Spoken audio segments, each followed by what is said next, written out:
Hello, and welcome to the Fear Channel, a channel with regular broadcasts telling the most chilling of urban legends, ghost stories, and forays into the darkest corners of the human mind. Those faint of heart or prone to night terror should proceed at their own risk. Tonight's story is Joyride.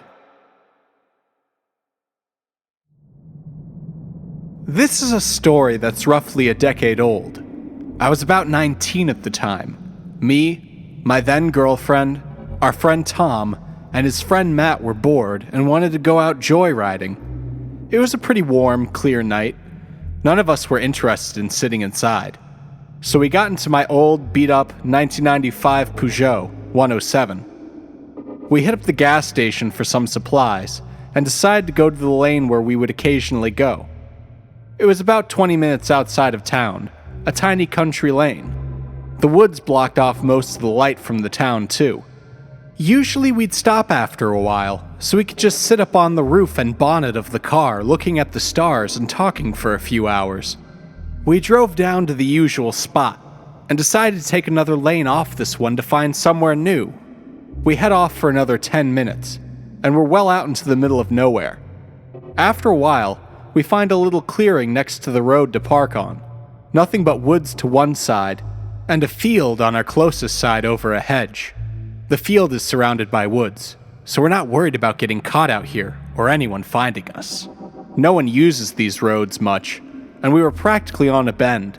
We would see someone's headlights up in the trees about half a mile before they took the bend and could see us. We had been out there just hanging out for maybe 20 minutes when we started hearing noises coming from the woods on the far end of the field.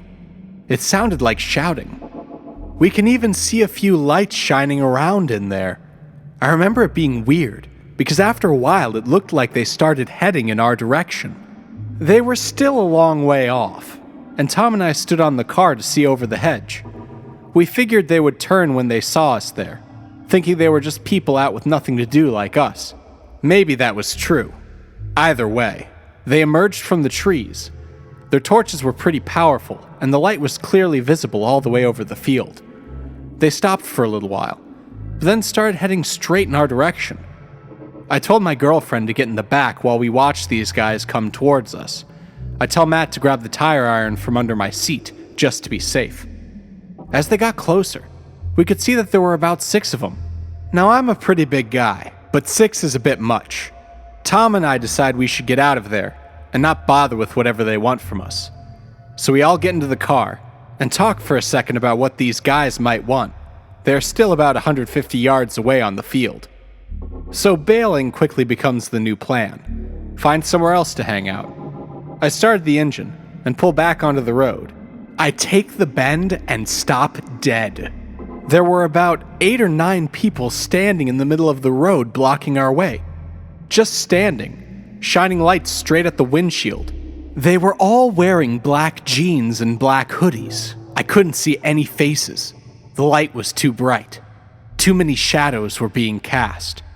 That's when I look behind me and see that the little clearing is going to be taken up by the guys coming out of the field very soon. So I slammed the car into reverse and make the quickest 3-point turn of my life. My girlfriend and Matt are getting hysterical.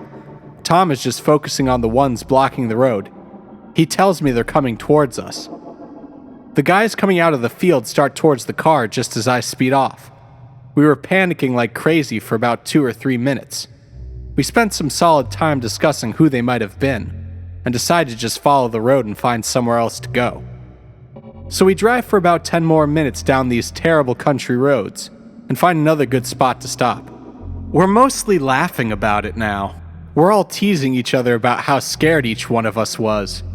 So I turn on the radio, just as my girlfriend tugs my sleeve and points to something off in the woods, directly to the side of us, heading in our direction. It's people. 6 of them, with torches. And I'm thinking to myself, this can't be the same 6 people. That's when we started hearing shouting. It sounds identical to what we heard before. They can't have walked through the woods and found us. I was doing 60 for a dangerous amount of time on these terrible backroads while driving away. It would have taken them hours to walk that. When they were about 150 yards away again, they broke into a sprint towards us. We all piled into the car and had a heart-stopping few seconds when I think my crappy car won't even start. Fortunately, it starts up, and we peel out back the way we came. We can see others running through the woods with torches as we drive past. All of them seem to be gravitating towards my car, chasing us until we were well out of sight. This was the most freaked out I have ever been in my life. We drove all the way home, wondering about what in the hell just happened, and we never went back down either of those roads again.